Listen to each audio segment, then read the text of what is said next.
welcome to Scrollin', a podcast about the Elder Scrolls Online. I'm Ket. I'm Davius. This is episode number 16.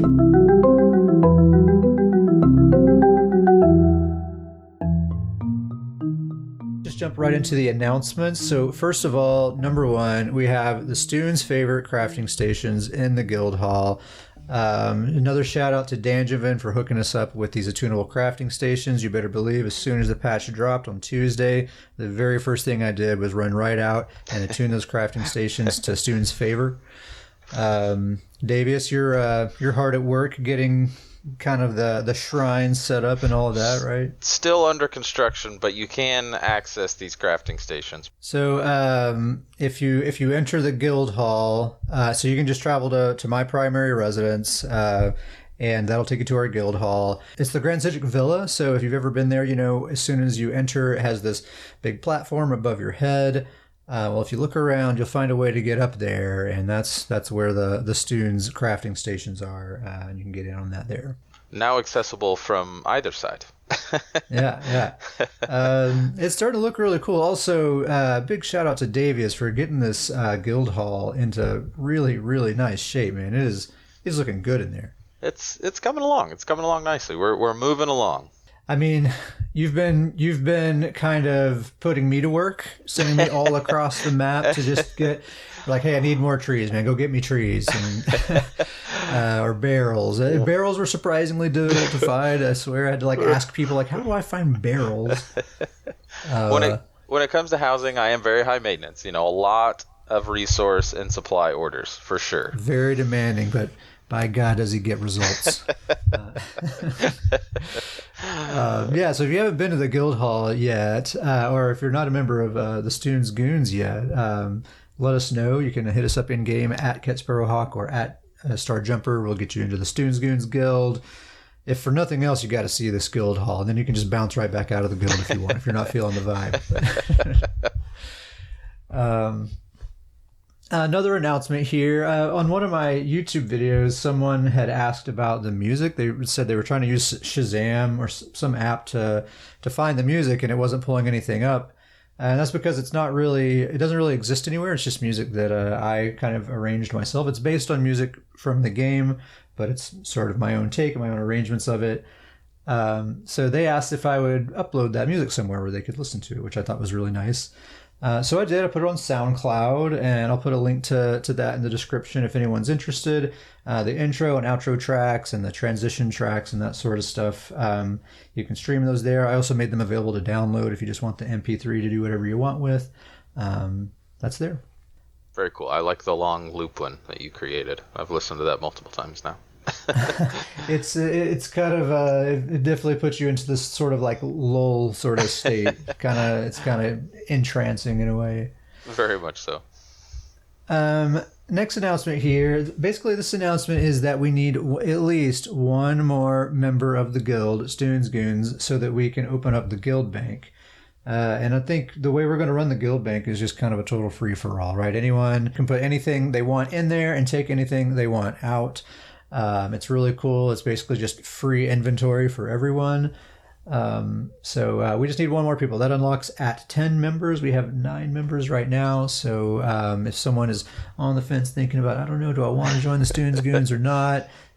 You can really help us out by being that 10th member, and we'll get that guild bank, and then we'll be a real guild. We'll be real. We'll load that thing up with a whole bunch of Stoons pieces. Oh yeah, we're just going to max it out with nothing but Stoons pieces right away. It's don't worry, guys. That would be kind of funny if we just had every weight and weapon and every possible thing. So as soon as we get a new member, just jump in the bank, grab whatever pieces you need. It's already ready to go. Grab your Stoons pieces. That would be funny if that was what the whole bank was for. Just to grab your Stoons. It's nothing but Stoons in there. We even call people out. No. Hey, who put this non-Stoons thing in the guild bank? What is this? Yeah, what is this, a crafting material? Get this out of here. Anyway, yeah, guild bank. We're almost there. And then last announcement, we'll just go over the gold vendor again like we did last weekend. And as a reminder, if you're not familiar with the gold vendor, it's this special vendor that appears in Cyrodiil at your home faction's home base every weekend. They sell a random assortment of gold jewelry and purple monster helms, and it's just totally random every week what they are. So this week they're doing Ring of Ursus, Lamia's Ring, Spinner's Ring, Ring of the Veiled Heritance, and then the monster sets are Pirate Skeleton and Malabeth Scourgers. Those are both helms. Probably the only really interesting one is Spinner, and the ability to buy a couple of gold Spinner rings is probably something a lot of people are going to be taking advantage of. I imagine that's a super popular stamina set for both PvE and PvP, PvP especially. So, if that's a set you're thinking about using or currently use and you just want some gold rings, there they are. These will also sell probably very easily for quite a lot of gold. So I've already snatched a couple of these up with that intention. I'm going to wait a couple of weeks so that the market kind of dies down and stuff, and then I'm going to put those babies on the guild store and probably make a couple of 100,000 gold off of those. Will you remind us what the 5-piece of spinners is? Yeah, it's the spinner is the Magicka Spriggan, right? So it's the 5 pieces gives you like 3,000 something penetration. So it's a Magicka damage set. It's pretty good in PvE if you play with like unorganized groups and you don't know if you're hitting the boss's penetration cap or not. It can be pretty good, but if you play with experienced players on a regular basis, probably not a great set to use because oftentimes you're already over penetrating the boss, so you're not really gaining anything there. But in PvP, there's basically no such thing as too much penetration. So totally great set to use in PvP. Yeah, and that does it for announcements. Did you have anything you wanted to add here? Nope. Sweet. All right, so we'll move on to the news and patch notes section. So, of course, number one in the news, the Greymoor expansion is live now. It went live on Tuesday, although it was really more like Thursday before people were really able to play it because there were some significant performance issues. This happens almost every expansion. Yeah. It's at a point now where personally, I don't even get mad about it. It's just like I'm surprised when it doesn't happen. It's like, oh, nice, I can actually just log in and play on day one. That's a nice surprise, but usually I don't expect that to be the case. I just always look at it as, the good news out of it is that there's a whole bunch of people playing ESO, and the game is in a very, very healthy player state right now. Yeah, that's the silver lining is like the reason these issues are happening is because the servers are having a difficult time just handling the number of players coming in to play this game. A bunch of people are under quarantine right now as well. Plus, Skyrim hype is just super real. So I think, I haven't seen any numbers or anything directly, but I imagine that we're seeing some huge player counts right now. Yeah. So this will probably be just talking about Greymoor. Will probably be the bulk of what we talk about this episode. It's probably going to take the most of our attention here because it's mostly what we've been focused on this week. We'll do our best to avoid any kind of story spoilers or anything like that. We'll just kind of give our general thoughts and impressions, observations, things like that. As far as patch notes go, there's not a lot. Things pretty much look exactly as they were that last week of PTS, with one kind of notable exception that I noticed, which was the Black Rose dual wield, aka the Spectral Cloak. That was already nerfed so that it no longer gives you major protection. Instead, it gives you 10% damage mitigation and damage done when it procs. Well, they further nerfed that down to 6% damage mitigation and damage done. And what's funny is people are still saying, you know what, I think this item is still too strong, which is crazy because I think that just goes to show just how insanely overpowered it has been this entire time. Because we've gone from 30% damage mitigation all the way down to 6% damage mitigation plus the 6% damage done. And people are still saying it's too strong. It just goes to show how incredibly strong it has been up to this point. Do you have any other kind of patch things you wanted to add here? The only notes that I had was I thought it was interesting the barrier ability and under the Alliance War tab. Yeah. They Well, one, they increased the ultimate on this. It's a great ability. I think you use this ability on multiple builds. But yeah, it's a great ultimate. the more unique part to me is that they have changed it now where it only can apply to people in your group, where it will no longer apply to just the people around you that are not in your group. We've kind of talked about this, but it's interesting. That straight seems like something to help Cyrodiil situation, and we've kind of talked. We've had several conversations how this is probably the best way to have Cyrodiil be a better experience.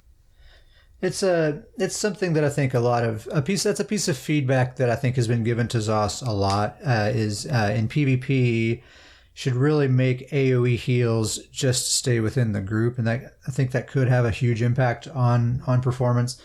We're certainly not the first people to come up with that idea. No. It's something. It's a thing that has been discussed quite a bit on other streamers chats and forum discussions and things like that. And it seems like this is an example of them maybe taking some of that feedback and trying it out and see.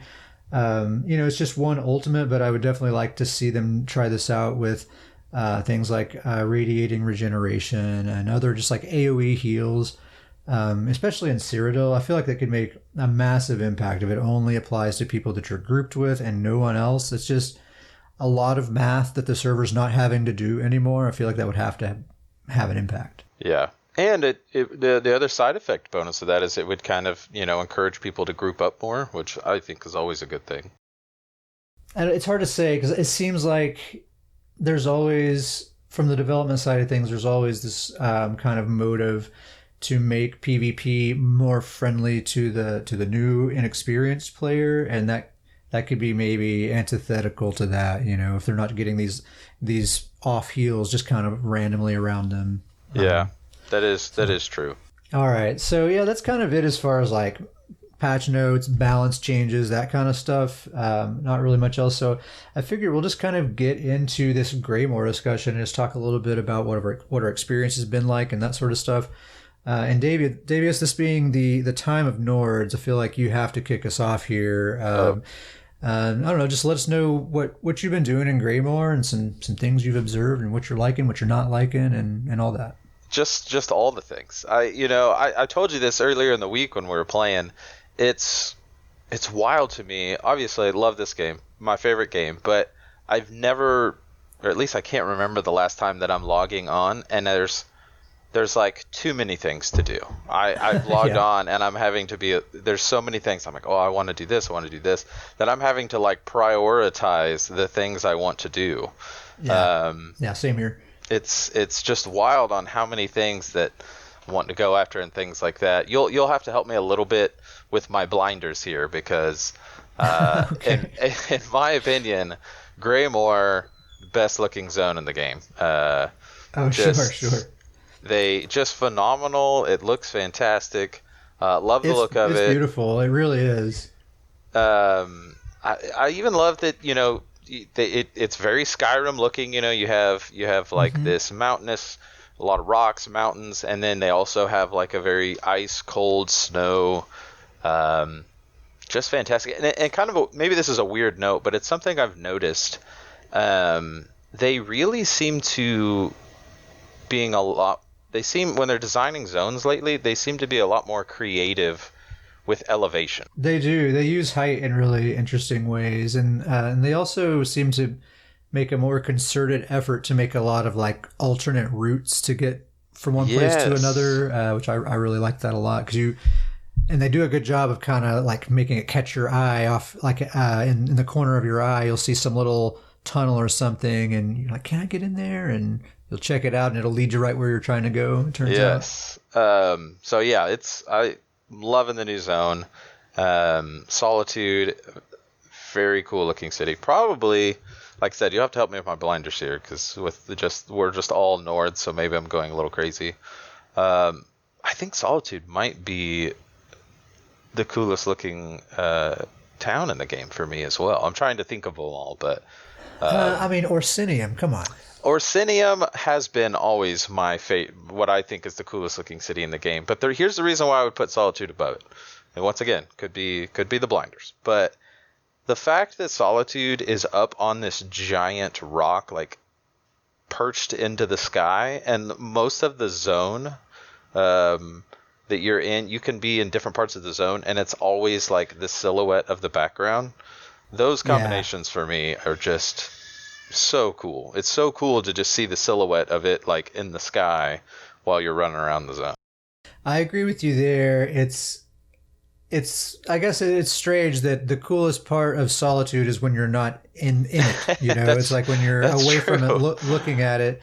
That's the coolest part. But once you're there, it seems like the architecture and stuff seems pretty basic. I mean, I'm not knocking it. It's a nice place. It's cool. It's they can only do so much with it because what that city is has already been established. Yeah, you know? It already exists. I'll give you that. Orsinium, when you're in it, is still the coolest city in the game, but the distance look of Solitude, probably the best. It is super cool. Absolutely, I 100% agree with you there. The zone is I really like the zone design. They do a really great job of evoking that kind of Skyrim vibe, especially if you get a rare moment where there aren't actually any other players around and you're kind of out in these like snowy mountainside areas and stuff. I mean, you can forget what game you're playing for a moment. You know, you can you can it kind of feels like Skyrim. Yeah. I've done a couple of the delves in the zone. I don't know if you've dove into those much. Yet. I hopped into one, and I mean, delves are great. I love them in the game, but usually once I do a delve 1, 2, 3 times, I'm like, all right, if I have to go back in there, then not crazy about it. I could actually see me using the delve I went into as like a grinding spot. It was so cool designed, very, very good layout. There was a multitude of NPC enemies in it. It wasn't just like there was like certain themed enemies, but they were like sectioned off to different parts. So there was a lot of different stuff to fight in it, and it just, I don't know, overall it was a very, very cool designed delve. This specific one, there was a sky shard, sky shard in all the delves, but there was a sky shard in it, and I couldn't figure out how to get into it, and then I actually had to backtrack, and I found out looking at the map that there's like this tiny little tunnel that led up to that ledge where the sky shard is. But the cool thing about that tunnel is that it was like completely, almost fully covered with like spider webs, and there were spiders in the area. Like you really felt like you were having to go through this like thick spider web just to get to this sky shard. It's just a really cool little They've tidbit. Been stepping up their delve game, I think, for the last few expansions. They've like in the vanilla zones, delves are just like you just kind of sprint through them really quick. It's over in like 60 seconds. Yeah, but they're like almost like miniature public dungeons in the expansion zones. They're pretty elaborate. It's going to take you more than a minute if you're going to actually, complete the delve and everything. Yeah. There's like usually some kind of thing you got to figure out. It's more than just running through it. They're cool. I haven't checked any out in Greymoor yet, but I plan to. I haven't really had an opportunity to really dig super deep into exploration and stuff like that, just because there's only been a couple of days that it's even really been possible to play. And then when I have been playing, I've been doing so much of the Antiquities, which we'll talk about that in depth here in a minute. The juicy Antiquities. So one thing I got to ask you about, I have thoroughly enjoyed them. Hero Storms. Oh yeah, I still haven't gotten to do one of those. I did one on PTS and it was really difficult. I actually didn't successfully complete it. But I haven't. I mean, I've seen them from afar, but I haven't actually done one yet. Have you gotten to do one? Yeah, so I've done multiple ones. Kind of what we said, things are a little rocky right now. There's so many players that jump into them. They're a little dicey, which performance-wise, you mean? Yeah, performance-wise. Yeah. Which, if I remember right, Dragons were kind of that same bit back when they first launched and elsewhere. But these Hero Storms, one, they're completely awesome. That's the first thing I have to say. They look crazy cool. I mean, they're the most, I remember all the way back when I first started this game, around one Tamriel, the first time I saw a Dark Anchor, and I was just blown away by, oh my gosh, look how epic this looks. This thing's falling from the sky. I heard this crazy noise. Like, this seems crazy. Like, yeah, it kind of does bring back that initial feeling, like that first time you see a Dark Anchor, like, what is happening? Yes. This whole world is ending right now, you guys. Yes, and the Harrow Storm, it's so cool. Because if anybody hasn't done one, and this isn't really a spoiler, but the whole point of one is that there's these 3 witches totems. They're huge. You can't miss them. That have boss level health bar. And the whole goal is you're trying to take down these 3 totems so that you can get to the Coven Witch to kill her. So, but while these totems are up, the Harrow Storm is actually happening. And it's just summoning an insane amount of ads. And it's not just one type of ad. It's really cool because it's like, I don't know, it seems like it's like 7 to 10 different type of NPC ads. You're just fighting all these different random stuff. Semi-bosses and stuff like that too, yeah, right? Like, so you've got like vampires, you've got like these flying beasts, you got these like dog. I mean, it's just so many. So it just creates this really cool like mayhem of just all these different ads. And then while you're taking these witches totems down, there's a countdown happening of the Coven Witch in the middle summoning a boss.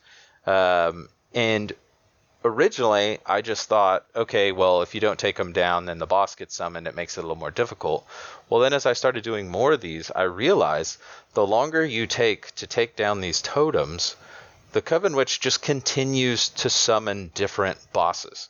So the first boss is like, you know, it looks like the Vampire Lord. Well, then after that, she'll summon a big nasty werewolf. And then she just continues, if you take too long, she continues to summon these huge bosses that in themselves are basically world bosses. And so if you take too long with all the ads going, with the world bosses being summoned, I was a part of one that it was just a small group of us. It was kind of in a corner of the zone. And, you know, we jumped in and, you know, all right, we've got this thing. We started hitting, you know, some people were healing. And we weren't grouped up or anything. It was just kind of a group of us exploring. And after a while, we completely just got overrun. The ads and then the bosses kept getting summoned. It just completely wiped the group. We actually... Yeah, it seems like a trial level fight, right? Like a veteran trial level fight. Kind of like the dragon fights, I think, are kind of like there's no way, you know, you're going to be able to solo one of those things. No, absolutely not. Well, there was even probably... I don't know, there's probably 7 of us when we first started this thing, and then we just completely got overrun. I love the feeling of mayhem that these things create. It's just, it just looks cool, like the red and black swirling around, and it looks so like dark and sinister. That's cool. I wrote down a few things that I wanted to mention about the Zode. First of all, I was surprised. I mean, I expected it, but it still took me by surprise how many like locations and landmarks I recognized from Skyrim. Like, oh yeah, I know that bridge, or oh yeah, this is the entrance to Solitude. Yeah, I remember this place. Just there's so many moments I had. It's just like, oh yeah, they did a great job of like reminding me of that landmark or that thing and all that stuff. In general, there's just a lot of, you know, wink and a nod to Skyrim in general. Like if you've seen the opening cutscene of Greymoor yet, you know, they pretty much right away are like, hey, Skyrim, right guys? You know, like right out of the gate. I enjoy it though. It's fun. You know, I think if they didn't do that, then I think that would be bad if they didn't do that. Yeah, like, I think it's fun to really kind of get into it. They knew what they were doing with that, and it's an incredibly smart move for sure. Smart tactic. A few episodes ago, we talked about that Meet the Character article, Fenorian. Well, I've ran into him. I'm barely scratching the surface of the main story, but I've gotten to the point where I met him, and he's really cool, actually. And it's really neat. It seems like at the point where I run into him is like where he left off in that Meet the Character story. You know, like at the end of that, there was like some event that happened, and he had to go out and, you know, check something out. And then, you know, I'm questing through Greymoor and I bump into him, and it seems like, you know, those just tie right into each other. He's actually a really cool NPC. I like him a lot. He's really neat. we talked about this, Davius, you and I, we were just talking last night. So far, I've just been sticking. My intention has been to stick to the main story, and I'm like, yeah, I just want to do the main story so I can just focus on what's going on there, and I'll go back and do side quests and stuff later. But then as I'm doing the main story, the side quests are so sort of intertwined into it that it doesn't really make sense to skip them in that moment. And in fact, like you'll have like a temporary companion on a quest, like this Fenorian guy was following me around for a while, and we'll walk by an NPC who's offering me a quest, and Fenorian will like comment on that, like, hey, maybe we should check this out first before we continue on with what we're doing. You know, this seems maybe more important. And it just kind of blew me away, you know, like these side quests are really a part of the main story, and they supplement that and inform decisions that you might want to make and things like that. And you and I, Davies, have talked lots of times before about, you know, every expansion, the writing and the questing and the story design and all that stuff is always phenomenal. And I feel like they kicked it up several notches on this expansion. That's an example of that. Maybe one of the coolest aspects of immersion I've seen in the game so far is, and it doesn't seem like a whole lot, but the same thing when it happened and I was listening to the NPC, it kind of blew my mind a little bit when I was running by all these side quests and he was commenting. I even got to a part where I had Fenorian and then I had another NPC as a follower, so two people following around, and they actually held a conversation while I was running around.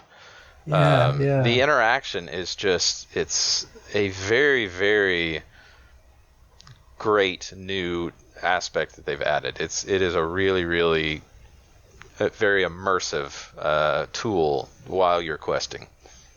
Yeah, totally. And I think they, you know, I don't know if this is like just generally the focus of the game going forward, or if they just really knew the audience that's going to be coming here for this expansion are going to want immersive storytelling, and that's really where they put their energy into. Mm-hmm. You can tell, though. I mean, you can tell that that's where the energy went. And, you know, and if you enjoy questing and storytelling and all that, this expansion is the best yet from what I've seen so far. Yes. Have you been to Blackreach yet? I have not been to Blackreach yet. I've been so just excited with Greymoor that I've just been running around that zone, enjoying it. And like I said, I mean, there's just so many things right now that I want to do. There's characters that I want to work on, you know, gear, want to build up these characters, get their builds completed. Antiquities, we'll talk about that here in a minute, but Antiquities has been huge. Antiquities is awesome. The main Greymoor quest I've started on, I've kind of started doing that. I've even started just kind of exploring the Greymoor zone, just grabbing sky shards, things like that. Housing, been really into the housing. The precision editing is fantastic. Love what that's added into the housing side of things. I'm really surprised at how intuitive that is and how super handy it is. It's really cool. Yeah, they did a very good job on that. So yeah, I mean, it's crazy to me that even this new expansion came out, Greymoor, but I've even spent a lot of time in the guild hall doing, you know, setup because it's been a lot of fun. I mean, this precision editing has added a whole new level to the housing. All right, so Antiquities. So this is like the thing that you get with this expansion, right? Instead of the Sigic Order or a new class or whatever, that you get this Antiquities system as like the new kind of shiny thing that you get with the expansion. And this thing has been, I think, really awesome. I think when people were first finding out about this, people were really skeptical about it, right? They're putting a mobile game into this game. And they're thinking like, where's my new class? Where's my new skill line? All that kind of stuff. It seemed like in general, the community response was one of skepticism. And what's funny is now that we have Antiquities, it seems like almost unanimously everyone is all about it. It actually turns out it's really a lot of fun. It's super rewarding. And it's just awesome, man. It's fun and addictive. I'm surprised at how lucrative that it is. Like just the loot that you get while you're doing it. I mean, just the process of me leveling up the skill lines. I make like between 50 to 100,000 gold per hour. You know, just grinding it up. It is a great way to grind gold. I feel like we should give a disclaimer to everyone. We have lost Ket to Antiquities. He doesn't play ESO anymore. He plays Antiquities. I wonder if they'll like section this off as an actual mobile game, Yeah, just let you play it on your phone. That would be sweet. But yeah, that's basically all I've been doing. That's why I'm not too super deep into the Greymoor quests and any of that stuff, because I really want to get my Antiquities leveled up so that I can start hunting down these mythic items. That's really what I'm shooting for. It's cool though. It's so fun. Yeah, I just have to say they've done such a great job with this Antiquities that, I know a lot of people are kind of complaining about this mobile game aspect, but it's such a cool feature in the sense that it exists within the game of ESO. You can still do all the things that you could do before in ESO, but now it's this whole nother level. I could see Antiquities being something that people are so excited about and do. Like, for us for example, we play the game ESO, we do all this stuff, but we go into Battlegrounds a whole lot. That's kind of a side focus that we do. We do a lot of Battlegrounds, we do a lot of Imperial City. I could see people kind of Antiquities being their Battlegrounds. If they're not really into PvP, I could see people just diving fully into this Antiquities as kind of this sub level of the game. I think it's that enjoyable. It's like your default, like you don't, like I don't really know what I want to do right now. I'll just do some Antiquities while I'm thinking about it or whatever.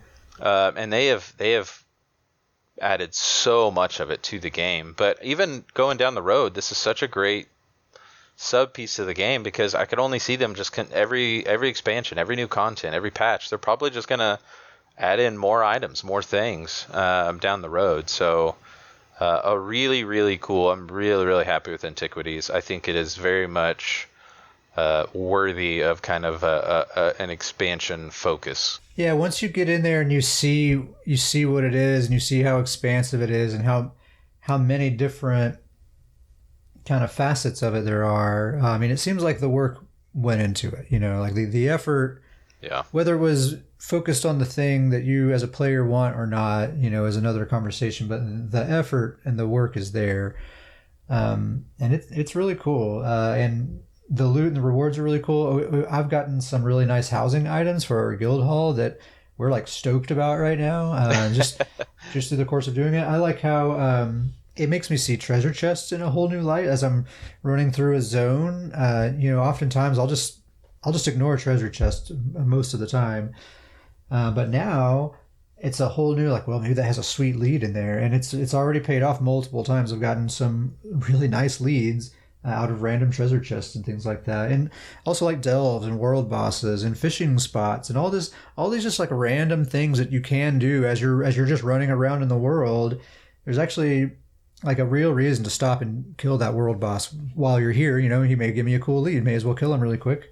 I think that's a huge underlying thing to this, is that while Antiquities is so awesome in itself, you kind of just really touched on it, is there's a whole nother level of content that maybe if you've been playing the game for a long time, you don't really do anymore. But now you're going and you're doing all this content again. So it really makes it seem kind of like there's double the content. Yeah, it's like a stronger incentive to even do Undaunted pledges. Like maybe like me, I've done so many Undaunted pledges. I have all the keys that I need, so I hardly ever do them. But now maybe I will, because there's extra thing that I can be getting from them that's super valuable. And delve bosses and the high end thing with Antiquities obviously is these mythic items. But they've done a really great job of, there's so many other cool things that you can get. Like you said, there's really cool housing items you can get. There's these mount pieces for people who like to collect mounts. There's a lot of other cool things you can get. And, the new Indigo rune. That's something I've been trying to get for one of my builds. But there's a lot of cool stuff. And it's a really good way to, and I kind of found this out as I was doing Antiquities, it's a great way to farm overland set pieces. You really do get, whatever zone you're doing Antiquities in, you can get bonus loot from your Antiquities, and you can get overland set pieces from those digs. Yeah. I'm not quite sure what to call it. Yeah, dig sites, I think, dig is a thing. There we go. Yeah, I mean, all that stuff is awesome. The thing I keep coming back to is I can't believe the amount of gold I make. And it's like, it doesn't feel like I'm having to grind for it. Like the Antiquity, the activity itself is kind of its own reward. It's fun to do in and of itself, even without considering the rewards you get for it. And then, then when you consider you spend an hour doing this fun activity, and then you have like 100,000 gold also at the end of it. That's a fantastic point. Is that to get that much gold elsewhere is going to require a grind. It's not going to be like fun making that gold a lot of the time. Yeah. And this, you're making the gold, and you're not even really thinking about it as you're making it. I don't know if that's ever happened to me in ESO before, where I'm just making a massive amount of gold without really thinking about focusing on the gold. And it's such a rush to go interact with a vendor and go to the sell tab, and you just see all this all these items that sell for 5,000 gold. You just have 10 of them there, and it's like, oh my gosh, just sell all of them. Holy crap! It definitely does something to the chemicals in my brain. It's probably not healthy, but I also have to know. I don't know if you have done much of this, but just reading the little paragraphs about when you dig up an antiquity item, little lore piece that comes up. I read some of them, but not very many. So, there's the codex that the more you find, at least more on the green and blue items. I think on the purple items, it's kind of a one and done on the codex.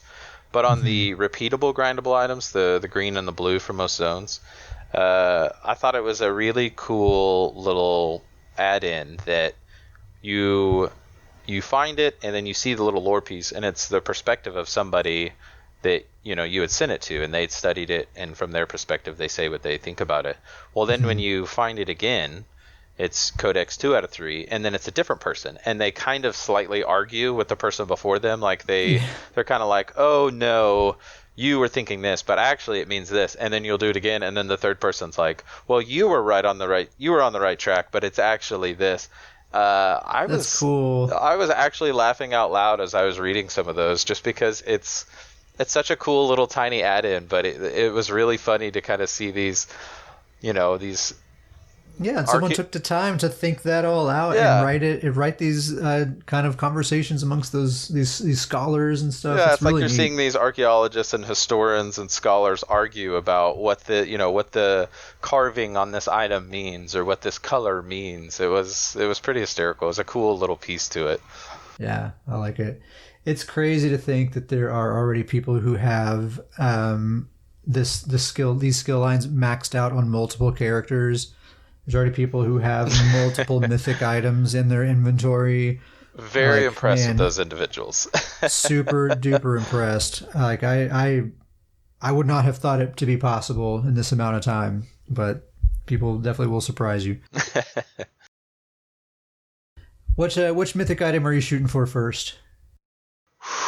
That's what we like to call a toughie. That question's a toughie. I would probably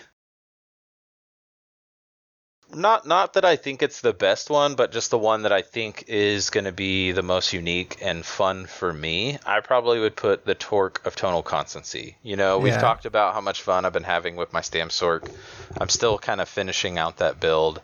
I just think the Torque of Tonal Constancy, really on any Sorc, but on a Stam Sorc especially, I think just is a lot of fun, makes a lot of sense, and really can kind of double down on the mobility of a Stam Sorc. Totally. I think that's probably the first one I'm going to go for. I think that would be a lot of fun. Surprisingly, probably the second one that I'm going to go for, and this was surprising to even me to think as I kind of realized it, probably going to go for the Bloodlord's Embrace chess piece, just strictly for Davius's tank setup. We've been doing a lot of dungeons and grinds and farming and things like that. So I've been able to use kind of his tank setup quite a bit, and that thing would be fantastic for his current kind of Magicka based tank setup. Oh yeah, absolutely. I want that thing too. Honestly, I am truly interested in every single mythic item. Surprisingly, I think I find that the Thracian Stranglers is the one that I'm maybe least interested in, and I find that to be the case like when I'm reading guild chats or just, having conversations about these mythic items, that's one that really doesn't seem to be coming up in conversation a whole lot. It seems like everyone's really after this, the Malakath Band of Brutality and Ring of the Wild Hunt. Those two are like for sure on everyone's radar. But I haven't really seen much talk about the Thracian Stranglers, which I would have assumed would be like, number one on a lot of people's list. I'm very surprised by that. I've seen that same thing. I'm wondering if Thracian Stranglers is going to be one of those things that once people start getting it, that they kind of see how powerful it could be. I mean, maybe we're missing something because it just makes you take so much additional damage, but it's such a wacky niche thing, I mean, like the Band of Brutality and the Wild Hunt Ring, that's like no-brainer. That just makes your character better, plain and simple. But the Thracian Stranglers, it's this kiss curse thing. It's hard to know. It's hard to know if you're actually going to be able to make that work or not. So I think people just aren't quite so gung-ho about that one. Whereas, the Band of Brutality, obviously, like I'm going to get that, and that's going to be awesome. I don't know. Anything else to say about Antiquities? I'm into it. I like Antiquities. Well, so I'm curious. You asked me. I know what I like to call now the Ring of Ket. I know that's the number one you're going for, but what's your number two? Like, what's after you get that ring? Is there any other item that you're aiming for, or? Let's see. Yeah, Ring of the Wild Hunt is definitely the one that I want for my Stamplar. That'll be number one. I would like to have that Band of Brutality. I think I'd put that on my Stamina Dragon Knight, probably. Yeah, that would be really good there. I mean, really, I truly am interested in every single one, except maybe the Thracian Stranglers. I kind of would like to have it just to play with it, but I'm not sure I would actually like seriously use it. Yeah. But the Snow Treaders I think could be cool. Just having snare immunity. We talked about before, if you made a build kind of centered around movement speed that doesn't rely on sprint, that could be really neat. That Torque of Tonal Constancy, just like you said, that would be really cool on a Stamsork. Absolutely. They all seem really interesting. That's kind of what I was going to say too, is that they've done a really good job. And it's funny to me that I just said that Bloodlord's Embrace is my number two one I'm going for.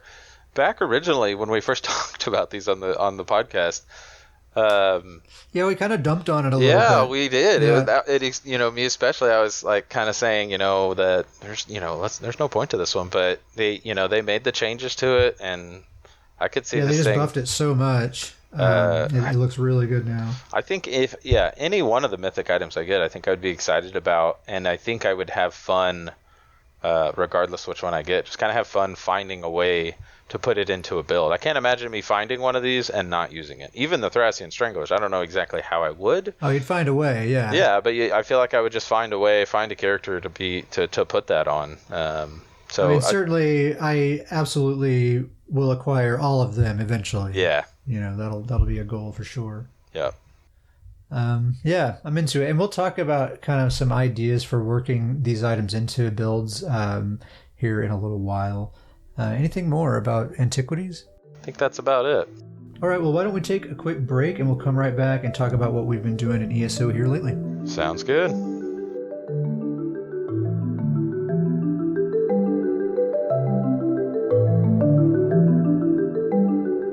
The first thing I did when the Greymoor patch launched was I logged in with my vampire. My vampire build I've been talking about in the past couple episodes.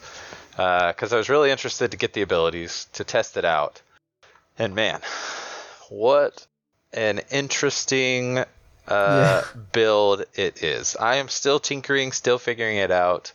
I don't have the reduction glyphs, which I think are a huge, huge part to the build. I still haven't got those set up on the build yet, so I haven't fully tested it out as it's fully ready. Just a quick reminder of the setup. What's the... Just like the sets you're using and stuff? So I'm doing the Vampire Lord 5-piece set, the Akaviri Dragon Guard 5-piece set, and then I'm actually doing Mighty Chudan for the monster set. I actually have to thank you for that because... I'm a big fan of Mighty Chudan. You're a big fan. There's so much going on with this build that keeping up a major resolve buff was just too much for me to think about with the amount of health that's going in and out on my health bar. just having that one like less thing to worry about really helps. Very much so. So to kind of give you guys an idea of what I've experienced with this build, there's been times where I'll do 3k DPS against NPCs and world bosses and things like that. But I've also hit well into the 35k. It just kind of depends on the perfect setup or me kind of figuring out the rotation right. I still think there's potential there. I'm just still kind of figuring it out. I've changed the morphs a little bit. I think eventually, once I get more comfortable, once I kind of finalize it, I'll probably do maybe like a final breakdown of what I've chosen. But I have hopped on with that character. It is a very, very different playstyle for sure. And is this the one you're doing the quest with, or did you decide to do that with your main instead?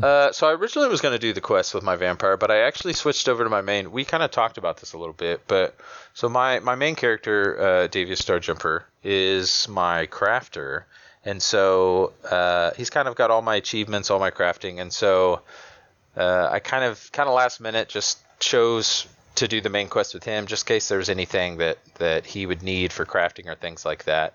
As we all know, all my Nord characters, I eventually will do this zone with all my characters. It falls into the complete the Skyrim zones with my Nord characters. Right. But eventually I will do it with my vampire character. And I think that really I just need to play with him more to figure out that rotation and to figure out that different style. He's still a lot of fun, but it's just such an interesting playstyle. I can't emphasize that enough. The build idea is so kind of wackadoo, and just it's like you can see like there's a concept here that could work, and it's just figuring out how to make it work. Figuring out how to make the damage come together with the sustainability, with the survivability, and I've really paid attention just to zone chats lately with what they're saying about Vampire.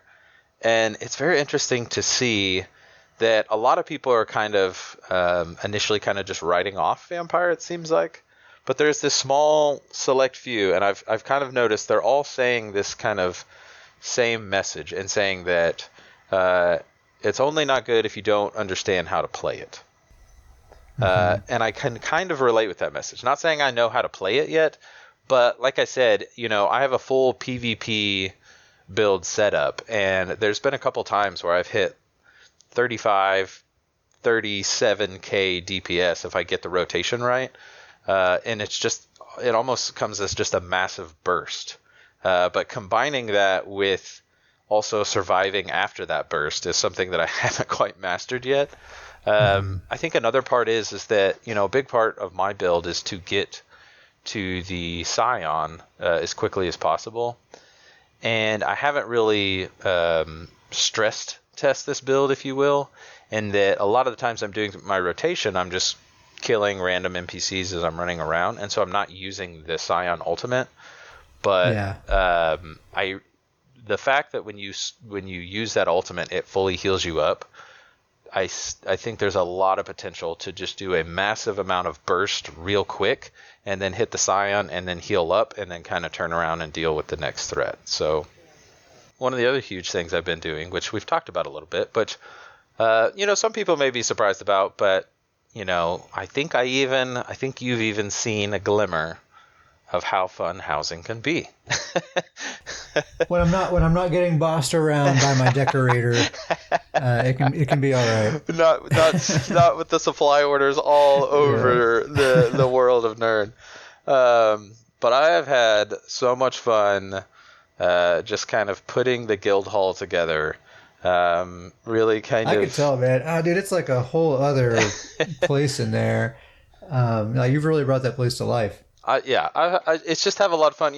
We've talked about this through the week of I kind of just get into a zone and just kind of start going. But the best way I can explain as I kind of go through things is that I keep referring to it as blending. Is that I'll kind of work on a section and I'll kind of set up where things go. And then after that, before I kind of finalize it, I kind of, in my mind, just kind of see it as, okay, how can I blend this into the environment now as where if you're running past this, it just looks all natural.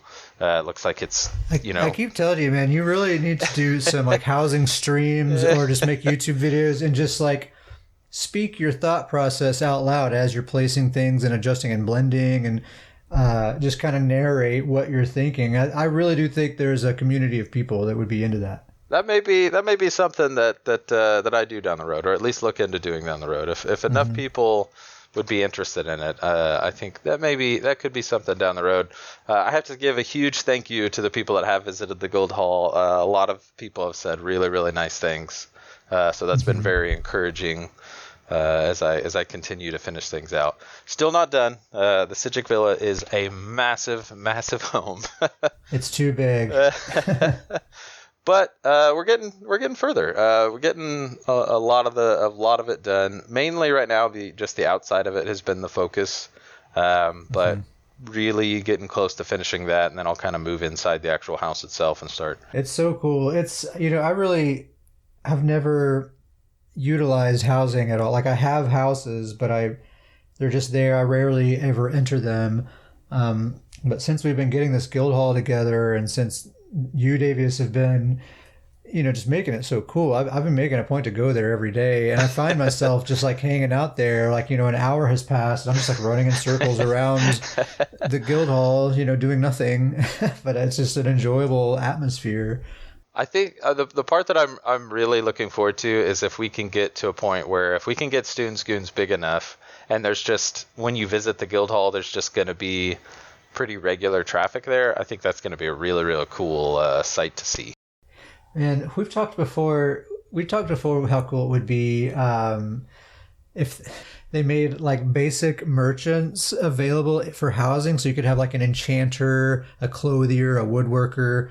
Those basic people to station there in your house would be so awesome. Would be Seems very like that's cool. something that is like could be added. Like, yeah, I bet that's something that would be added in the future. Yeah, I could see them adding. If they have a banker and a vendor already, I could see those adding. I would even be, I think it would just be cool if they just let us buy just an NPC, didn't do anything. Yeah, just a blank. Maybe it just walks around or something, but just a blank NPC to kind of throw in the house. I think it would be cool, because there are a couple areas that I've designed that would be like, man, it'd just be really cool if I could just. If a person or a character here makes it extra cool. But like I said, if we get enough people and the guild hall starts getting some traffic, I think it'll kind of add in that final look of like the actual people living in the space. Once we get that 10th member, that's when it's going to start. The 10th member is when everything changes for Stoon's Goons, guys. It's going to be next level stuff. But yeah, other than those two things, Antiquities, I've been doing a lot of Antiquities. I've had so much fun with it. Every level, going and actually using the skill points is really exciting. Seeing what changes, seeing how it's better. Had a lot of fun in Antiquities. And just kind of as I said earlier, it's such a great problem to have, to where when I log into the game, I just have to go through I'm like, oh man, there's so many things I want to do. Which thing am I going to get to right now? Yeah. There's so much I want to do with the guild hall. There's so much I want to do with Antiquities. I want to do the Greymoor main quest. I want to work on my builds. It's a fantastic problem to have right now. Yeah, it's a lot. Well, I've been doing some stuff too. So I finally finished my Stamina Templar build that I've been kind of revamping. Which is my main character, Old Betsy. She's finally totally finished. I got all the transmute geodes. Everything's gold and transmuted. Tri-stat glyphs on everything. She's all done. I've been hopping in doing some BGs just to get some footage for the build video. The build feels great. The BGs have been going really well. The video is underway. I should have it done, like a week or so. I think it's going to be awesome. Just a quick gear reminder. It's Hulking Draugr, Trappings of Invigoration, and Grundwolf.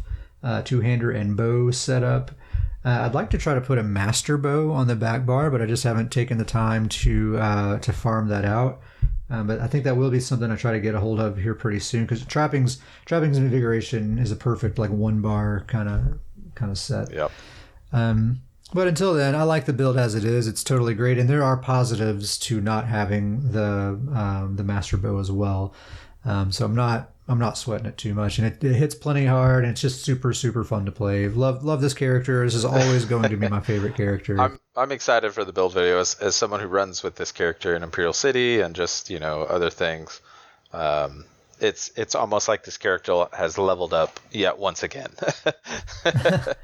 Yeah. Well, this new meta that we're in has really enabled this character to ascend, because my primary goal has always been with most of my characters, I'm prioritizing a play style rather than necessarily results. I mean, I want to get good results, but only if I can pull off the certain play style I'm trying to go for, right? And for my Stamplar, that play style is very agile, nimble, very quick and speedy. I want to always be in this sort of on the go kind of mode. Of course, I could just pile up, 6,000 weapon damage and just go jab people to death and win every fight. That's easy. I'm trying to do a certain fun kind of play style. And up till this patch, in order to do that for me anyway, I felt like I had to make some pretty big sacrifices in the damage department. I would do enough damage to win more fights than I lost, but still not as much damage as I'd like to have. But now we got this base critical resistance. We have just more defensive options that kind of opens things up quite a bit. And long story short, I'm able to pack in a lot more damage and sustain and still have very good defense. So this build is basically just better than it's ever been. Yeah. And I'm pumped about it. Yeah, I think the new meta we're heading into is really fits your playstyle well.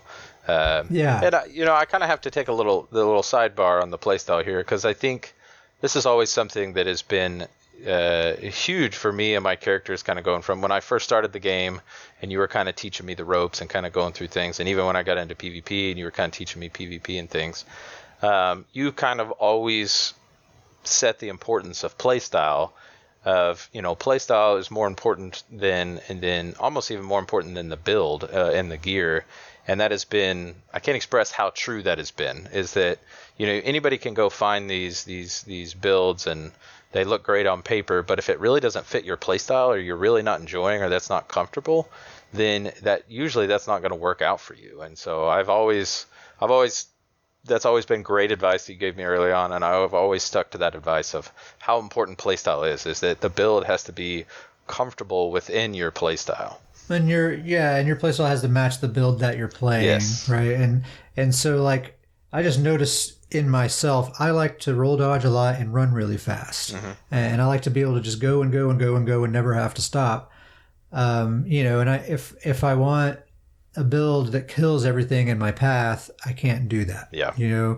If I want to have 6,000 weapon damage, then I'm not going to be able to have the sustain. I'm not going to be able to have the mobility that makes the build feel fun for me. Right. So the whole goal has always been, let's find a balance of enough damage, but still be able to do all this cool, fun stuff that I like to be able to do with that particular build anyway. Yeah. So yeah, that's Betsy. Build videos in the works. My Necromancer Healer also all finished. And this one's super cool. I've talked about it on the last, few episodes.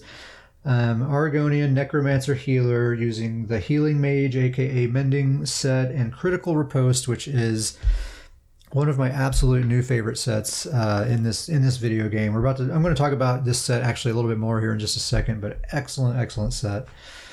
And then she's using Mighty Chudan as well. And it's just a great build. It's all divines. It's because the Critical Riposte set gives me like plenty of critical mitigation, so I can just go all divines to pump up that healing Mundus as much as possible. This build is just so cool. It's one of my very favorite builds that I've made in a really long time. This will be the next video that I make. And it's totally done. It's just sitting there just waiting for me to just start making that video. So I'm really excited about that. That build is it's hard to pick among your characters, but as of late, I can say that this build has been one of my favorites to run Imperial City with, because it just... Oh, totally. It's anyone that I'm playing alongside, this is their favorite build for sure. It makes me feel invincible if I'm running around with this character, just with the less damage I'm taking, with the crazy strong heals I'm getting. It's a really great build. It's so much fun, man, to just be... the heals alone are pretty impressive. And then on top of that, like all the enemies are being heavily debuffed, and so they're not really doing very much damage on top of all these crazy heals. It's a totally light armor Divines build. And, oftentimes, like in Imperial City, I'll be just straight face tanking 4 or 5 players at a time. It's such a cool build, but we always talk about this. It's just another extra layer. What can make a build kind of to the next level is that it's such a cool theme that fits so well with the build and the character as well. Yeah, it makes sense for a necromancer to really be focused on weakening enemies, and that's like their gimmick that they use to stay alive. Yeah, and it just kind of and obviously not everything works this way, but you just really get the feel and the look of the characters that she's really weakening all our other enemies, and she's kind of taking their essence and making her own allies stronger. It's just very necromancer themed. It's a very, very cool idea, cool build. Yeah, I dig it. I'm really looking forward to making this build video. It's cool. Aside from that, I've been keeping an eye out for getting these venomous smite pieces as I'm running around Greymoor, looting bosses and opening chests and getting quest rewards and that sort of stuff. I'm hoarding up these venomous smite set pieces because I want to pair those up with Azure Blight Reaper. I think I'm going to put that on a Stamina Warden. And use that Fletcher Fly infection, that AoE sticky dot ability that they have, along with the acid spray ability from the bow skill line. So I have these 2 AoE dots, and maybe like use caltrops or something as well. So I have all these AoE dots ticking away on multiple people at once, and that'll proc these 2 sets, Venomous Smite and Azure Blight Reaper. And so there's just all this AoE dots overlapping on each other. So I'm going to be trying to wipe out some groups and stuff like that. I think it's going to be really fun. And it's a warden, so because there's going to be some sub assault in behind there as well for some extra just oomph in behind all of it. I really think it's going to be a crazy strong build. I have so much pity for the poor werewolf that runs into that build. The poor werewolf is going to be rough. It's going to be a rough go for them. Yeah, I think it's going to be cool, and just to have a main hand bow set up and just go into some BGs and just take an entire group out in like a few seconds. Yeah. That's how I'm expecting it to go. That means that's how it's going to go. There are no questions asked. Well, I don't know. We'll see. That's always how builds work out. You put them in the build editor, and it always translates completely perfectly over to the game. The numbers don't lie. Yeah, 100% of the time. Yeah, so aside from that, those Alliance Change tokens, I haven't actually bought any yet, but I'm definitely going to here pretty soon. Basically the next time that I feel the urge to play with one of those characters, I'll just go ahead and get that token at that time and switch them over. That's going to be awesome. 2 of my very best characters, really kind of 3 of my very best characters are on DC. So it's going to feel good to have all the characters that I care about at least over on EP. And we can all play together, and I can just play with anyone that I want. It's going to be nice. Yeah, I think it's going to be really cool to see those characters in Imperial City.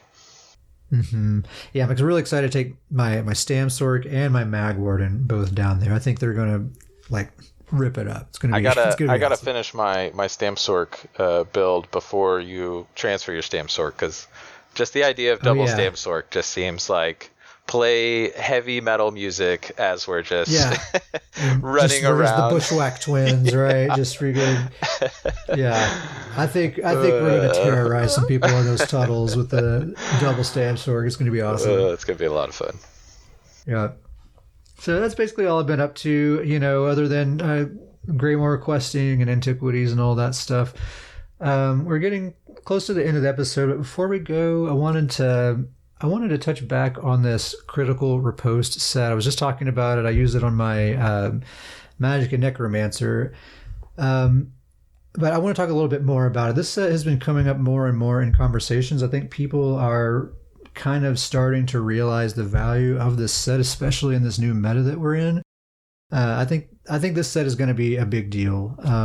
So I've talked about the 5-piece bonus before, how when you take critical damage, you reduce the crit rate and critical damage of that attacker for, 10 seconds or something like that. Mm-hmm. It's a really nice debuff. But the thing that people are really kind of interested in this set about isn't the 5-piece at all. It's the 2 through 4-piece set bonuses that are really interesting here. So the 2 and 4-piece bonuses give you a total of about 850 critical resistance. And then, we have 1350 critical resistance on our characters as a base stat now as well. So total, that's 2200 critical resistance without having any impen, any champion points, or anything like that. So that's already way more critical resistance than we were used to having last patch. And with a 4-piece bonus without even equipping the 5-piece. So, you're kind of getting the value of the old impregnable armor, which is a 5-piece set, but you're getting it out of a 4-piece set. Yeah, it's crazy to think about what that could be. Yeah, and impregnable armor gives you some nice max stats as well, so that's kind of something you'd be missing out on.